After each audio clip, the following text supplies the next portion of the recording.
ஆண்டவர் ரொம்ப நல்லவராக இருக்கிறார். ஒவ்வொரு நாளும் நம்முடைய வாழ்க்கையில் புதிய புதிய சவால்களை பார்ப்போம், புதிய புதிய பிரச்சனைகளை பார்ப்போம், புதிய காரியங்களை நாம் பார்த்து கொண்டே இருப்போம்.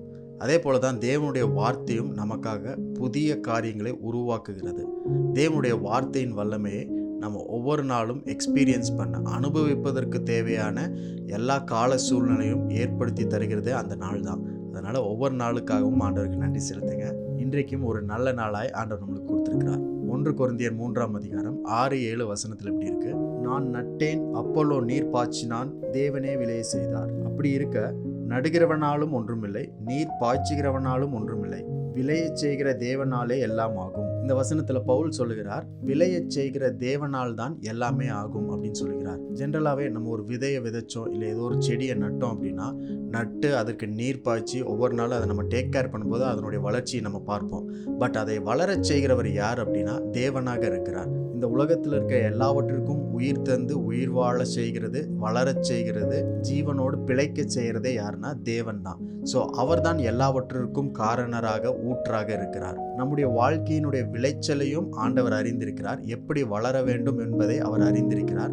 ஏற்ற காலத்தில் நம்மை வளர்த்துகிறவர், விளையச் செய்கிறவர் தேவனாக இருக்கிறார். நம்முடைய வாழ்க்கையில் நம்ம நிறைய ஜெபங்களை பண்ணியிருப்போம். ஜெபங்களுக்கு பதில் அளிக்கிறவர் தேவனாக இருக்கிறார். எல்லா ஜெபத்திற்கும் பதில் அளிக்கணுன்றது அவசியம் கிடையாது. ஆனால் எல்லாவற்றிற்காகவும் ஜெபம் பண்ண வேண்டும் அப்படின்றது ஆண்டவர் நம்மளுக்கு கொடுத்திருக்கிற கடமை. இந்த வசனத்தில் நம்ம படிக்கும்பொழுது பவுல் சொல்லுகிறார், நான் நட்டேன், அப்போலோ நீர் பாய்ச்சினான். அப்படி என்றால் நடுகிறதும் விதைக்கிறதும் நீர் பாய்ச்சுகிறதும் நம்முடைய வேலையா இருக்கிறது. அதை தொடர்ந்து நம்ம செய்து கொண்டே இருக்கணும். அதன் மூலமாக வருகிற விளைச்சலையும் வளர்ச்சியும் யார் கொடுக்குறா அப்படின்னா தேவன் தான் கொடுக்கிறார். எந்த அளவுக்கு வளரணும், எந்த அளவுக்கு விளையணும் சொல்லி தேவன் ஏற்கனவே நியமித்திருக்கிறார். அதன்படி நம்முடைய வாழ்க்கையில நடக்கும். ஆகவே இன்றைக்கும் நம்முடைய வேலை என்னன்னா, தேவனுடைய வார்த்தையை எடுத்துக்கொண்டு அதை நம்முடைய வாழ்க்கையில விதைத்து ஒவ்வொரு நாளும் அந்த விதைக்கு தேவையான நீர் பாய்ச்சி கொண்டே இருக்கணும். தேவையான தண்ணீரை நம்ம ஊற்றணும், தேவையான காரியங்களை நம்ம போடணும். ஒவ்வொரு நாளும் அதை பராமரித்து கொண்டே இருக்கணும். தேவனுடைய வார்த்தையை நம்ம காப்பாற்றி கொண்டே இருக்கணும். நம்மளுக்குள்ள காத்து கொள்ளணும்.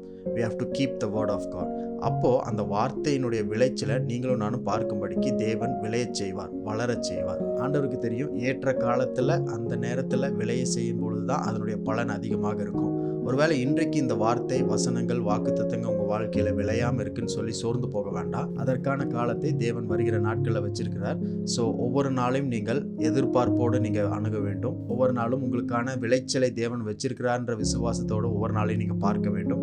இன்றைக்கும் அப்படிப்பட்ட ஒரு விசுவாசத்தினால், விளைச்சலினாலா இருக்கிறக்காய் ஆண்டவருக்கு நன்றி செலுத்துங்க. ஏனென்றால் விதைக்கிறவனாலும் அல்ல, நீர் பாய்ச்சுகிறவனாலும் அல்ல, விளைய செய்கிற தேவனால் எல்லாம் ஆகும். உங்க வாழ்க்கையிலும் தேவனுடைய வார்த்தையை விளைய செய்கிற தேவன் உங்களுக்குள்ள இருக்கிறார் அப்படின்றத நம்புங்க. இன்றைக்கும் உங்களுக்குள்ள விதைக்கப்பட்டிருக்கிற, உங்களுக்குள்ள நாட்டப்பட்டிருக்கிற தேவனுடைய வார்த்தையின் விளைச்சலை பார்ப்பதற்கான ஒரு விசேஷித்த நாள் ஆண்டவர் இன்றைக்கு கொடுத்திருக்கிறார். இந்த நாளுக்காக ஆண்டவருக்கு நன்றி செலுத்துங்க.